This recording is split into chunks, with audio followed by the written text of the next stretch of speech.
Hello everyone, कैसे हैं आप सभी। आई होप कि आप सब ठीक होंगे। तो आज वेलकम है आप सबका हमारे मनी मैनेजमेंट सीरीज़ के लास्ट सेशन में, जिसका नाम है the crores plan, the master plan. जो प्लान हम अपनी लाइफ में अब करने जा रहे हैं अपने फाइनेंशियल गोल्स के लिए, हम प्लान बनाएंगे। क्या प्लान बनाने जा रहे हैं अपनी लॉन्ग टर्म गोल्स के लिए, शॉर्ट टर्म गोल्स के लिए, मिड टर्म गोल के, हर एक चीज़ ध्यान में रख के एक प्लान बनाने जा रहे हैं। तो ये सेशन उसी के ऊपर है। तो स्टार्ट करते हैं सेशन बिना किसी देरी की। ज़्यादा लंबा सेशन नहीं, छोटा सेशन ही होगा। आपका एंडिंग सेशन है, तो होप करता हूँ कि आपको सब कुछ समझ आ गया होगा। इनकम बनाने से, एसेट्स बनाने से, इंश्योरेंसेस, टैक्सेस, सब कुछ, एवरीथिंग। कुछ भी डाउट हो आप मेल कर सकते हो। तो हम स्टार्ट करते हैं आज की क्लास। द करोड्स प्लान इसका नाम क्यों है वो भी बताता हूँ मैं आपको। सबसे पहले इस प्लान में हमें क्या चीज़ें फॉलो करनी है, क्या क्या हम आज तक अभी तक पढ़ के आए हैं, वो चीज़ें सब मैं एक बार आपको रिवाइज़ करवाऊँगा दोबारा, और कुछ टर्म्स बताऊँगा कि हमें कैसे कैसे अपने इस प्लान को एग्जीक्यूट करना है। इसका नाम द करोड़ प्लान इसलिए है बिकॉज अब हम ने जो अभी तक हमने फाइनेंशियल नॉलेज ली है, एजुकेशन ली है, तो अब हम काफ़ी, मतलब मैं कहूँगा, आप इंडिया में या फिर वर्ल्ड में 90% लोगों से आगे हो चुके हैं, जिनको फाइनेंशियल नॉलेज हो चुकी है, जिनको पैसे वेस्ट करना नहीं, अब पैसे से पैसा बनाना आ चुका है। तो अब हम स्टार्ट करते हैं अपने फर्स्ट टर्म पे। फर्स्ट गोल जो हमारा रहेगा, शुड बी मेक 10 एसेट्स। जैसे कि मैंने आपको पहली क्लास में बताया था, नो योर फाइनेंशियल स्टेटमेंट, कि हमारा पहला गोल 10 एसेट बनाना होगा। मैंने आपको सिखा दिए कैसे एसेट बनते हैं, है ना, क्या क्या चीज़ें हम कर सकते हैं। तो हमारा सबसे पहला गोल होगा हम 10 एसेट्स बनाएं। हमारे जितने भी गोल थे, short term, long term, mid term, ये हमारे चलते रहेंगे। और हमारा पहला गोल, हमारी फर्स्ट प्रायोरिटी कहने का मतलब है ये होगा कि हमारे पास ऐसे 10 एसेट हों जहाँ से हमें इनकम जनरेट होती होगी, या फिर आगे इन फ्यूचर हम उससे अच्छी खासी इनकम जनरेट करें, हमें वो प्रॉफिटेबल ही रहे हमेशा। ठीक है, पहला गोल हमारा 10 एसेट्स होगा। 10 एसेट बनाएंगे तभी हम 10 द करोड़ प्लान पे टिक पाएंगे। जैसे मैंने आपको बताया था, 10 एसेट्स उसी के पास होते हैं जो मिलियनर कहलाता है। तो मिलियनर बनने के लिए सबसे पहले 10 एसेट्स होना ज़रूरी है। तो इसीलिए इसका नाम द करोड्स प्लान है। ठीक है। Second, we will not do intraday if we don't have proper knowledge. जैसे मैंने आपको बताया, stock market, futures and option में हम इंट्राडे नहीं करेंगे अगर हमें इंट्राडे के बारे में पूरी नॉलेज नहीं है। और अगर आपने स्टॉक मार्केट का वो कोर्स ले लिया है, उससे आप पढ़ रहे हैं, तो आप जा सकते हैं। अगर आपको इंट्राडे नहीं करना, क्योंकि मैं खुद रिकमेंड करता हूँ कि अगर आप सैलरीड पर्सन है, या फिर अगर आपका फाइनेंशियल मतलब फाइनेंशियल एजुकेटर से आपका बिजनेस नहीं है यहाँ पे कुछ भी, है ना, तो आप इंट्राडे मत करिए। इसमें आप पैसे मत लगाइए, टिप्स के भरोसे मत रहिए, फालतू के टेलीग्राम चैनल ज्वाइन ना करिए। प्रॉपर नॉलेज है, टाइम है आपके पास, एक ट्रेडर ही बनना चाहते हैं, तभी इस इंट्राडे के मार्केट में आइए। अदरवाइज बैंकरप्सी के बहुत ज़्यादा चांसेस होते हैं, इसमें कैपिटल लॉसेस के बहुत चांसेस होते हैं। जब भी आप अगर आपने ट्रेडिंग अकाउंट तो आपने बना लिया होगा, है ना। सबसे इम्पॉर्टेंट, ट्रेडिंग अकाउंट बनाना बहुत ज़रूरी है, लेकिन not for intraday. Long terms हमारे इक्विटीज़ के लिए हैं, कंपनी इक्विटीज़ के लिए हैं, आरईआईटीज़ के लिए हैं। ठीक है। तो इंट्राडे हम नहीं करेंगे अगर हमें नॉलेज नहीं है। ठीक है, और हम ट्रेडर नहीं बनना चाहते। मैं खुद इंट्राडे नहीं करता हूँ, कभी कभार कर लेता हूँ जब मेरे को मतलब ये मान लीजिए एक्स्ट्रा जो मेरी इनकम होती है, तो मेरे, मैं कहूँ कि मेरे फालतू के पैसे हैं, फालतू का कुछ नहीं होता वैसे, कमाया है, अर्न करा है, जो मेरी एक्स्ट्रा इनकम है, तो मैं कभी कभी उसे इंट्राडे में यूज़ कर लेता हूँ, क्योंकि मेरे को पूरी नॉलेज है और मैं इसी चीज़ से बिलोंग करता हूँ। मैं एक फाइनेंशियल एडवाइज़र नहीं, एजुकेटर हूँ। मैं एक बिजनेसमैन हूँ, है ना। एक मैं एंटरप्रेन्योर हूँ आप कह सकते हैं, और एक मैं ट्रेडर भी आप कह सकते हैं, इन्वेस्टर, एवरीथिंग आप कह सकते हैं। ठीक है, तो इसलिए मैं इंट्राडे करता हूँ। ज़्यादातर मैं स्विंग ट्रेडिंग करता हूँ, है ना। और मैं आपको प्रेफर करूँगा आप इक्विटीज़ या फिर लॉन्ग टर्म गोल की तरफ ही देखें, नॉट फॉर इंट्राडे। ठीक है। नेक्स्ट हमारा है, the biggest risk is not taking any risk. आज वैसे इस वाली प्रेजेंटेशन में एक भी कोट नहीं है, तो सबसे बड़ा कोट मेरे लिए यही है, हमारे लिए, the biggest risk is not taking any risk. सबसे बड़ा रिस्क हमारी लाइफ में ये होता है कि हमने कोई रिस्क लिया ही नहीं है। कहने का मतलब है, जब मैं भी अपना बिजनेस, या फिर मैंने भी अपनी लाइफ में, मैं आपको सही बताऊं अपनी लाइफ के बारे में, अब मैंने पिछली क्लास में बताया नहीं था, जब मैं बताने जा रहा था, तो मैं बताऊं, अपनी लाइफ की जर्नी के बारे में, तो मैं आई थिंक बी मतलब 15 से 20 बार फेल हुआ हूँ। 15 से 20 बार अपनी लाइफ में फेल हुआ हूँ। 5 से 7 साल बार अपनी लाइफ में फेल हुआ हूँ। 5 क्यों, 8 साल, हाँ 8 साल में अपनी लाइफ में फेल हुआ हूँ, है ना। और मैं 15 से 20 चीज़ों में फेल हुआ हूँ। मेरे कितने सारे मतलब कि ये मान लो क्या कहते हैं एम थे, है ना, जिनमें मैं हर एक में फेल हुआ हूँ। और फाइनली जाके जब जाके मेरे को सक्सेस मिली है, तो मैंने लेकिन अपनी लाइफ में हर एक चीज़, हर एक रिस्क उठाए, और मैं फेल हुआ, उठा, दोबारा उठा। जैसे अब अ, जैसे मैं आपको एक चीज़ बताऊँ, मैंने हमेशा से सोचा था कि मैं बहुत अमीर बनूंगा, बहुत ज़्यादा ही अमीर बनूंगा, और मैंने उस चीज़ के लिए हमेशा काम करा। ठीक है, मैंने कोई भी ऐसा अपने लाइफ में वे नहीं चुना जिसमें मैं अमीर नहीं बन सकता। मैंने आज तक कभी भी नौकरी नहीं करी है, क्योंकि मेरे को पता है मैं उससे अमीर नहीं बन पाऊंगा। ठीक है, मैंने आज तक ऐसी कोई भी चीज़ नहीं करी है। मैंने जो 15 से 20 आप जिसमें मैं फ़ेल हुआ हूँ, 15 से 20 बार जो मैंने ट्राई करी जिन जिन चीज़ों में, वो सारी ऐसी चीज़ें थी जो मेरे को अमीर बनाती, करोड़पति बनाती, एक मिलियनर बनाती। ठीक है, आज फाइनली आके मैं कह सकता हूँ। लेकिन सबसे इम्पॉर्टेंट, अगर आप भी कुछ चीज़ सोच रहे हैं, अगर आप फेल होते हैं, आपका पूरा जो भी आपका सारा टाइम या साल या पैसे बर्बाद होते हैं, लेकिन सबसे इम्पॉर्टेंट है आप वो रिस्क उठाओ। अगर आपने वो रिस्क नहीं उठाया, मैं अगर बताऊं तो मैं जब आखिरी टाइम मैं कोशिश कर रहा था, जब लास्ट टाइम मैं सक्सेस हुआ, ठीक है, उससे पहले मेरे पास आई थिंक 20,000 रुपीज़ बचे थे। ठीक है, 20,000 रुपीज़ बचे थे जो कि मेरे को किसी को पे करने थे, है ना। लेकिन मैंने वो पे करने के बजाय मैंने अपने एक ऐसी चीज़ में लगा दी जिसमें मेरे को भरोसा था कि मैं अब इस 20,000 से एक दिन 100 करोड़ बना दूंगा। ठीक है, तो उन 20,000 पे मेरे को विश्वास था कि ये पक्का ये मेरे को उस 100 करोड़ तक ले जाएंगे। और मैंने वो 20,000 जिसको मैंने लिए थे उसको पे करने की बजाय अपनी उस चीज़ में लगा दिए, और फाइनली मुझे वो सक्सेस मिली। अगर मैं वो 20,000 रुपये किसी को दे देता और उसके बाद फिर मैं भी नौकरी वाली चीज़ पे लग जाता, तो मैं भी आज यहाँ पे नहीं होता, आज आपको पढ़ा नहीं रहा होता। तो सबसे इम्पोर्टेंट है रिस्क लो अपनी लाइफ में, बेफालतू के नहीं, है ना। जो आपको लगता है कि ये एक वे है आपको वहाँ तक पहुँचाने का। ठीक है, तो सबसे मोस्ट इंपॉर्टेंट आज की लाइन है, the biggest risk is not taking any risk. तो रिस्क लेना ज़रूरी है भाई, रैट रेस से बाहर निकलना ज़रूरी है। नेक्स्ट हम बात करते हैं वीकली मैनेज योर एक्सपेंसेस। जैसे मैंने आपको बताया, आप डे टू डे मैनेज करिए या वीकली मैनेज करिए। ठीक है, लेकिन अपनी जो एक्सपेंस लिस्ट थी, अगर आपने वो अभी तक नहीं परचेज़ करी है या फिर खुद नहीं बनाई है या आपने डायरी नहीं बनाई है, तो जाओ बनाओ। नहीं बनानी तो जाके परचेज़ करो। मैं एक बार आपको सारी लिंक्स दिखा देता हूँ। ठीक है, जैसे आप फीड में जाएंगे तो फीड में आपको यहाँ पे ना, मैं आपको दिखाता हूँ। ये है सबसे इंपॉर्टेंट लिंक, ट्रेडिंग अकाउंट की लिंक। अगर आपने अभी तक नहीं खोला तो जाओ इस लिंक पे क्लिक करो।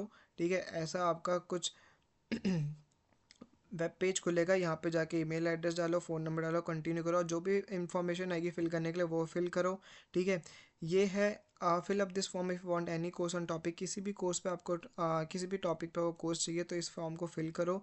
नंबर डालो, अपना नेम डालो, और किस टॉपिक पे चाहिए वो लिखो।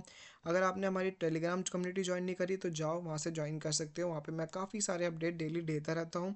नेक्स्ट है ट्रेडिंग जर्नल लिंक, जो मैंने बताया आपको। अगर आप इंट्राडे कर रहे हैं तो ट्रेडिंग जर्नल लिंक जाके परचेज़ करो, ये उसकी लिंक है। आप यहाँ से इस पर क्लिक करेंगे।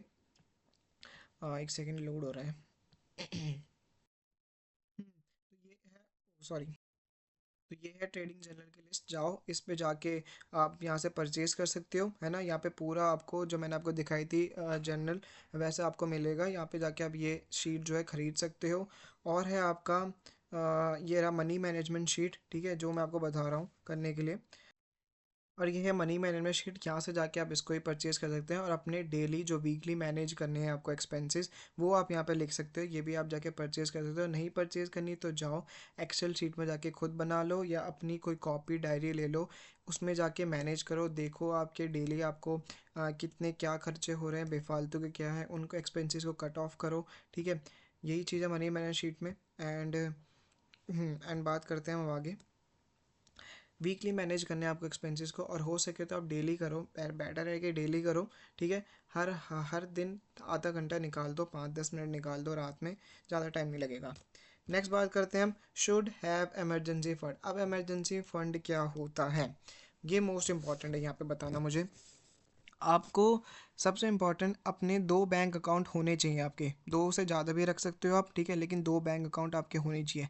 पहला बैंक अकाउंट आपका जिसमें आपकी सारी इनकम्स आती हैं, ठीक है, आपकी फ़िक्स सैलरी आती है, ठीक है, या फिर क्या कहते हैं, जो भी एक अकाउंट जिसमें आपके सारे पैसे उड़ते हैं, ठीक है, आपके एक्सपेंसेस उसी अकाउंट से जाते हैं। कुछ भी चीज़ लेते हैं, ख़रीदते हैं, या फिर आपके पास पैसे आते हैं, एक अकाउंट में होना चाहिए, और एक दूसरा होना चाहिए आपका बैंक अकाउंट जो होता है इमरजेंसी फ़ंड के लिए, जिसमें आप हर महीने स्टार्टिंग की पहली डेट को ही 500 रुपये, 1000 रुपये अपने हिसाब से जैसे भी आपकी इनकम है उसमें ऐड करेंगे, और आपको वो और वो ऐसा अकाउंट है जिसको आपको छेड़ना ही नहीं है। एक तरह से समझ लिए वो फिक्स डिपॉजिट है, ठीक है, वो ऐसा फिक्स डिपॉजिट है जिसमें हम निकाल सकते हैं, लेकिन तभी जब बहुत इमरजेंसी है, मतलब उसको बिल्कुल नहीं छेड़ना। जैसे होता है ना गुल्लक, गुल्लक हम तोड़ेंगे ही नहीं, है ना, जब तक वो भर नहीं जाता, या फिर जब तक हमें बहुत नीड नहीं होती, तो वो समझ लो वो आपका गुल्लक है। एक गुल्लक वाला बैंक अकाउंट हमने बना दिया, वो इमरजेंसी फ़ंड के लिए हम यूज़ करेंगे जब बहुत ज़रूरी होगा। आई थिंक जैसे कभी, जैसे मैंने आपको बताया कि हॉस्पिटल जाना पड़ा, कुछ भी इमरजेंसी आ रही है, तभी हम उसको यूज़ करेंगे, अदरवाइज़ नहीं। On the first date of every month आपको उसमें कुछ अमाउंट ज़रूर डालना है। आप चाहे 1000 डालो, 2000 डालो, 100 डालो, 500 डालो, लेकिन डालना है, और उसे कभी यूज़ नहीं करना है, ठीक है। चाहे आपका पहला बैंक अकाउंट ज़ीरो हो जाए भाई, उसको छेड़ना ही नहीं है, कुछ भी हो जाए छेड़ना ही नहीं है, ठीक है। Next, must secure your self with insurance. जैसे मैंने बताया, अपने आप को प्लीज़ सिक्योर कर लो, अपनी एसेट्स को, अपनी फैमिली को, अपने आप को इंश्योरेंस से बिल्कुल इंश्योरेंस लो, अपने आप को बचाओ, अपनी फैमिली को फाइनेंशियल टेंशन से फ्री करो, अपने आप को भी इंश्योरेंस से इंश्योर करो, ठीक है। नेक्स्ट है, जैसे मैंने आपको बताया, must have two bank accounts और मोर देन डैट, उसके हिसाब से आप ज़्यादा भी रख सकते हो, है ना। तो जब मैं अगर बात करूं अपनी, तो मैंने जब बिज़नेस जैसे ही स्टार्ट किया था, अभी तुरंत अपने दो बैंक अकाउंट बना लिए थे, इसी सोच में कि एक में मैं अपना इमरजेंसी फ़ंड डालूंगा, सेविंग अकाउंट डालूंगा एक तरह समझ के, और एक से मैं अपने एक्सपेंसेस मैनेज करूंगा और इनकम भी, ठीक है। या अगर आपकी कभी एक्स्ट्रा इनकम भी आती है तो आप इमरजेंसी फ़ंड में डाल सकते हैं, ठीक है। आपको वो बैंक अकाउंट यूज़ नहीं करना है, दो बैंक अकाउंट मस्ट है, ठीक है।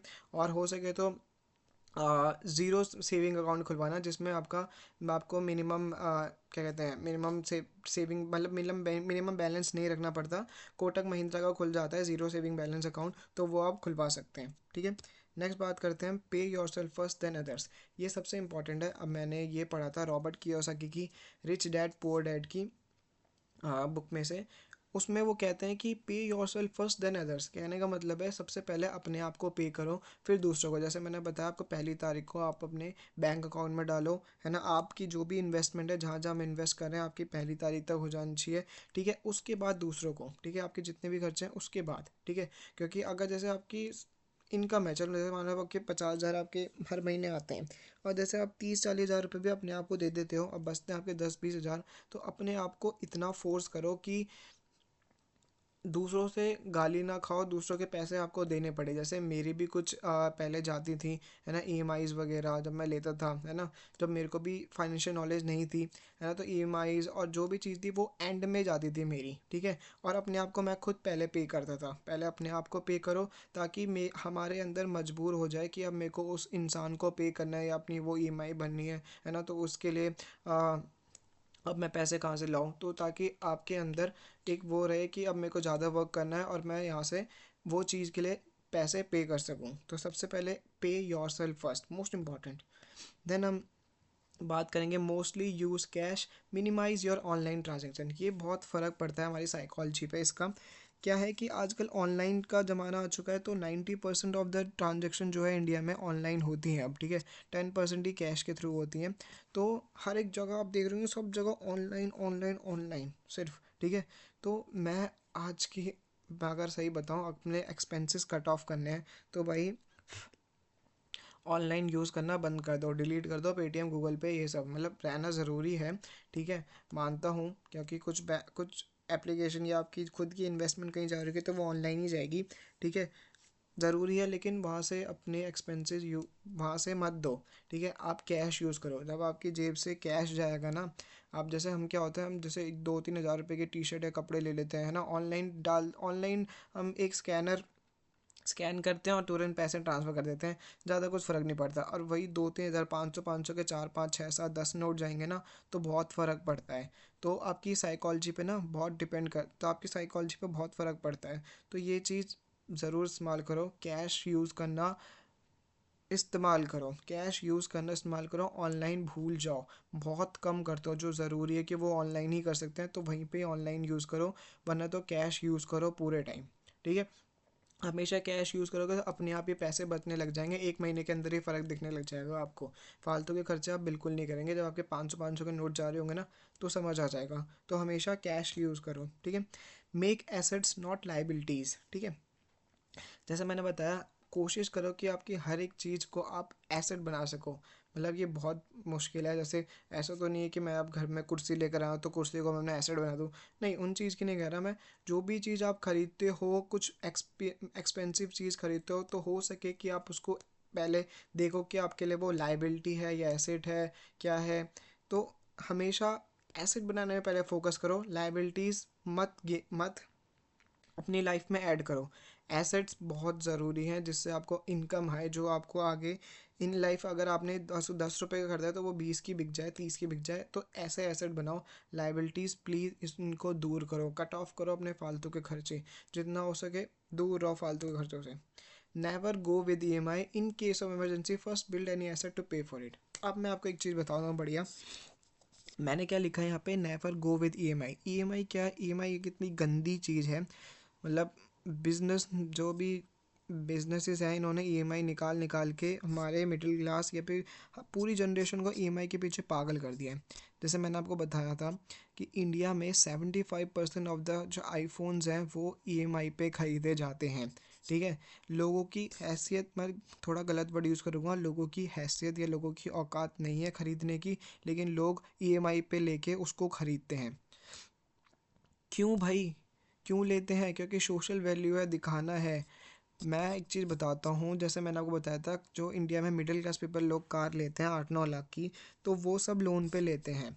ठीक है, आप लोन पे ले रहे हो, चलो समझ आता है, लेकिन अब वो जो EMI है वो आपकी जो सैलरी है या फिर आपकी जो इनकम आ रही है, अब उसको वो बहुत ज़्यादा डैमेज करेगी। आपका जो EMI आ रही है फ़ोन की 5,000 आ रही है और आपकी इनकम 10 15 हज़ार ही होगी आई थिंक, तभी आप EMI पे ले रहे हो, है ना। मेरे हिसाब से यही लेते हैं ज़्यादातर 10 15 हज़ार लोग। आप गली में चले जाओ, ठीक है, अपनी बाहर रोड पे चल जाओ, देखोगे तो हर किसी के पास आईफोन है, और जो नॉर्मल इंसान है उनके पास भी आईफोन है। ठीक है, सैलरी उनकी 10 15 हज़ार इतनी होगी और वो आईफोन लेके घूम रहे हैं। और 5 6, मेरा एक खुद का फ्रेंड, मैं आप बताऊँ, उसकी सैलरी 20,000 है ना, और उसने थोड़े टाइम पहले ही iPhone 14 Plus लिया था, जिसकी EMI 7,000 थी। अब आप सोचो, 20,000 में से 7,000 उसके आईफोन की EMI के लिए जाते हैं। और उसने क्या क्या EMI नहीं ली थी, क्या बताओ। उसने नाइकी के शूज़ लिए थे, उसके लिए भी EMI ली थी। तो EMI इतनी गलत चीज़ है। एक और फ्रेंड है मेरा, मतलब फ्रेंड नहीं है, नोन में है ना। वो कार लेने की सोच रहा है ना। उसकी अब जो सैलरी है ना, मतलब वो कार पता है कितने के लेने सोच रहा है, कार ये समझ लो 8 9 लाख की वो कार लेने की सोच रहा है। उसके पास सेविंग के नाम पे ज़ीरो है। ठीक है, और उसके पास EMI भर, और उसकी सैलरी सुनो, उसकी सैलरी है 22,000 रुपये। 22,000 रुपये में वो 8 9 लाख की कार लेने की सोच रहा है EMI पे। अब आप सोच लो कि मैं क्या बोलूँ इनको, कैसे समझाऊँ मैं इनको। इन लोगों को मैं समझाता भी नहीं हूँ, है ना। मैं इन समझाऊँ उनको जो वर्थ हो। ठीक है, आपने पैसे दिए इस कोर्स के, तो आपको समझाना वर्थ है। आपने मतलब कोई भी चीज़ फ्री में क्यों समझाऊँ मैं, क्यों अपनी नॉलेज वेस्ट करूँ, है ना। और उनको समझ भी नहीं आएगी। ठीक है, मैंने फिर भी उसको समझाया था कि अगर तेरे को EMI पे लेना है कोई चीज़ तो ले। ठीक है, लेकिन उससे पहले उस EMI के लिए कोई ऐसा एसेट ढूंढ ले जो तेरे को उस EMI के पे करे। कहने का मतलब है, अगर आपकी 10,000 की EMI है, तो कोई एक ऐसा एसेट पहले बनाओ अपनी सैलरी से हट के, जो आपको वो 10,000 रुपये एसेट दे रहा है महीने के, और आपकी EMI उस एसेट से पे हो रही है। तो कभी भी EMI पे मत जाओ। आजकल तो EMI ऐसी आ चुकी हैं कि नो कॉस्ट EMI, है ना। क्या कहते हैं, आपको पहले तो इंटरेस्ट वाली थी, इंटरेस्ट थोड़ा पे करना पड़ता था, लेकिन 5,000 5,000 करके हम वो चीज़ ले लेते। मैंने जब अपना फ़ोन खुद का लिया था ना, मैं इतना बेवकूफ़ था, मैंने नथिंग फ़ोन लिया था, है ना, और ये 35 समथिंग कुछ था, मैंने भी EMI पे लिया था। ठीक है, और नो कॉस्ट EMI पे था। मैं फंस गया उसी जाल में। जब बाद में फाइनेंशियल नॉलेज आई, तब उसके बाद समझ आ रही है सारी चीज़ें।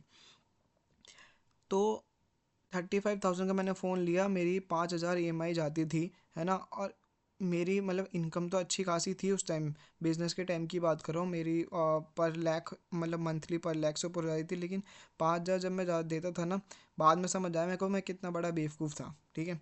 क्योंकि मेरी इन्वेस्टमेंट उस टाइम कुछ नहीं थी, और मैं फ़ोन ले रहा हूँ बेफालतू के फालतू के, है ना। तो ये बहुत गलत चीज़ है। पहले एक एसेट बनाओ, उसके बाद कुछ लो, उसके बाद ही ईएमआई पे उतरो। और नो कॉस्ट ईएमआई का जो मैं बता रहा था आपको, ये इतनी बेकार चीज़ है, इतनी बेकार चीज़ है, ठीक है। लोगों को बस बहकाती है, आपको पैसे पे नहीं करने, है ना, लेकिन आप पूरे पैसे पे करेंगे भाई, वो 40-50 हज़ार रुपये, 5-5 हज़ार करके महीने के, ठीक है। और आपको वो आईफोन दिला देते हैं, आपको ये दिला देते हैं, वो दिला देते हैं। नो कॉस्ट ईएमआई के जाल में कभी मत पड़ो, कुछ नीड और वांट में फ़र्क समझो, ठीक है। मूव करते हैं आगे। यही वाली लाइन आ गई, know the difference between want and need. Want क्या है और नीड क्या है, ठीक है।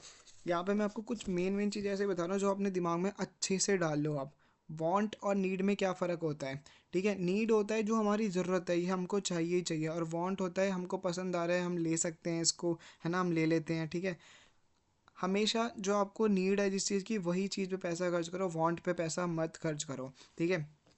जैसे बताऊँ कि आप शॉपिंग मॉल में जाते हैं, आपको कोई जैकेट पसंद आती है, ठीक है, आपका मन करता है कि मैं वो जैकेट ले लेता हूँ, 2-3 हज़ार की जैकेट है ना। तो आप ले लेते हैं उसको, ठीक है। अब आपके घर में 5-6 जैकेट और पड़ी है ना, आपने एक आध बार कभी वो जैकेट पहननी है, और आपने बेफालतू के 5-6 हज़ार रुपये अपने फूक दिए, ठीक है, उस जैकेट को लेके।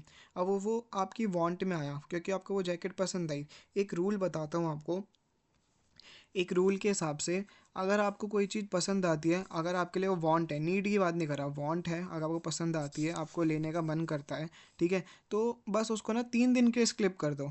उसको सिर्फ 3 दिन के लिए स्किप कर दो। अगर फिर भी आपके दिमाग में वो चीज़ रहती है कि मेरे को वो लेना है, तो उसको जाके तुरंत ले लो, है ना। अदरवाइज़ अपने आप ही दिमाग से, आप आपके दिमाग में खुद वो बोलेगी कि अरे नहीं यार, फालतू था, क्या लेना। आपको खुद वो जैकेट अब पसंद नहीं आएगी, अरे ठीक है यार, बेकार था, मेरे पास पड़ी है 5-6 जैकेट और। तो वांट और नीड में ज़रूर फ़र्क समझो। 3 दिन वाला, 3 डेज़ वाला जो प्लान है, इसे एग्जीक्यूट करो। पसंद आती है कोई चीज़, 3 दिन के लिए स्किप कर दो, 3 दिन के लिए। अगर आप जैसे ऑनलाइन एप्लीकेशन है ना, मिंत्रा वगैरह ये सब, इस पर अगर आप शॉपिंग करते हैं, मैंने सब तो सब कुछ डिलीट करेगा। मेरे फ़ोन अगर मैं आपको कभी दिखाऊं, तो मेरे फ़ोन में कुछ भी नहीं मिलेगा आपको, कुछ भी नहीं। एक व्हाट्सएप भी नहीं है, लोग मेरे को कांटेक्ट नहीं कर पाते, लोग मेरे को कांटेक्ट करने के सिर्फ मेल करते हैं। और मेरा जो फ़ोन है पूरे टाइम स्विच ऑफ ही रहता है। तो मैं आपको यही चीज़ बता रहा हूँ, क्योंकि इन सब चीज़ों से कोई फ़ायदा नहीं है, फ़ोन वोन चला के या ये सब चीज़ों से। वांट और नीड में फ़र्क समझो, ठीक है। ये बाकी सोशल प्रेशर, सोशल प्रेशर क्या होता है, जैसे मैंने आपको पहले भी समझाया था। मेरे दोस्त ने भाई आईफोन लिया है, तो अब मैं भी आईफोन लूँगा, ठीक है। वो 10,000 कमाता है, उसने आईफोन ले लिया, भाई मैं भी आईफोन लूँगा, ठीक है। बेवकूफ़ मत बनो, पागल मत बनो। प्राइवेट कंपनीज़ में अगर आप काम करते हो, तो आप देखोगे वहाँ पे हर किसी के पास आईफोन है। आपको भी वहाँ रुतबा दिखाने के लिए आईफोन नहीं लेना है, कुछ नहीं होता भाई। सही बताऊँ, कुछ नहीं होता, आपकी ज़िंदगी हेल और हो जाएगी, है ना। इतनी ईएमआई, जितने फ़ोन, आपकी सैलरी है 20,000 और ले रहे हो 1-1.5 लाख के फ़ोन। मेरा एक सिंपल सा रूल है, ठीक है। मैं कोई भी चीज़ अगर लेने जाता हूँ ना, और लेता हूँ, पहले तो नीड ही लेता हूँ, वांट कभी नहीं लेता। अगर मेरी नीड है, अगर मैं उसको लेना चाहता हूँ, तो सबसे पहले मैं देखता हूँ कि मेरे बैंक अकाउंट में उसके 10 गुना पैसे हैं कि नहीं है, क्या वो मेरी फाइनेंशियल गोल को इफ़ेक्ट कर रहे हैं या नहीं कर रहे हैं।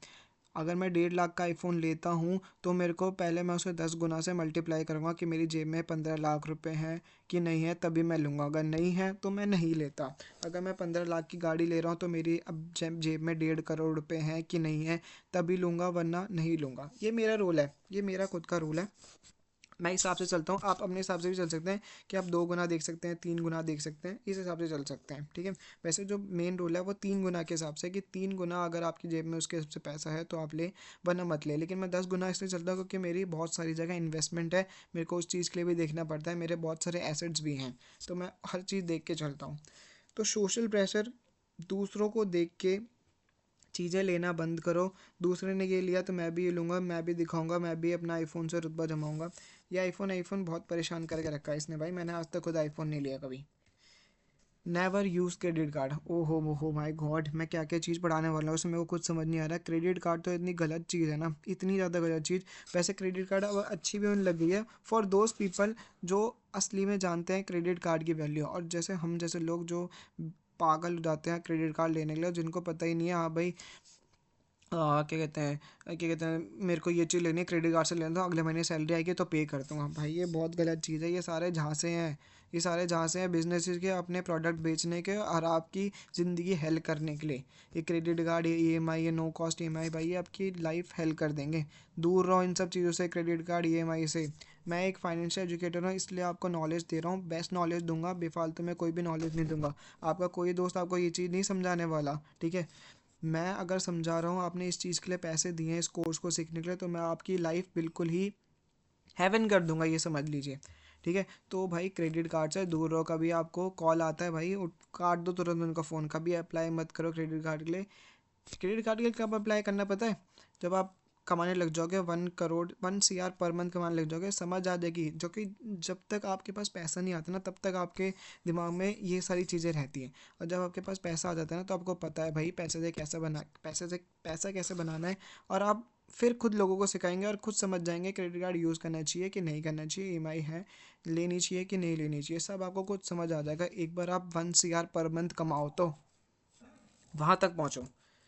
ओके, सो सबसे इम्पोर्टेंट अब प्लान। अब हमें क्या प्लान बनाना है जिससे कि हम भी अपनी फाइनेंशियल लाइफ सिक्योर कर सकें। तो आपको मैंने इतनी सारी चीज़ें बता दी है, हर एक चीज़ समझाती है कैसे कैसे आपको चलना है, क्या क्या चीज़ें चलनी है। तो प्लान के बारे में बात करते हैं। तो प्लान अब हम डिस्कस करने जा रहे हैं। तो हमारा प्लान क्या होगा, मैं आपको बताऊं। हमारा प्लान कुछ भी नहीं है। प्लान है वो आप बनाएंगे, ठीक है। आपने इतना सब कुछ सीख लिया, अब आप अपने फाइनेंशियल इन्वेस्टमेंट या फाइनेंशियल आपके जो है कंडीशन, उसके हिसाब से खुद प्लान बनाएंगे। यहाँ पे लिखिए कि आपको किस हिसाब से कैसे चलना है ना। आपने इतनी सारी चीज़ें सीख ली है, अब आपको समझ आ जाएगा कि आपको कैसे और अपनी इनकम जनरेट करनी है, क्या क्या एसेट्स बिल्ड करने हैं, क्या क्या आप टाइमलाइन बनाएंगे। अब जो आपने पहला गोल बनाया था, जो आपने मेरे को होमवर्क भेजा था, जिन लोगों ने नहीं भेजा दोबारा से भेज दो, वरना आपको बोनसेस नहीं मिलेंगे। जिन लोगों ने भेजा उनको मैं अच्छे खासे बोनसेस देने वाला हूँ, ठीक है।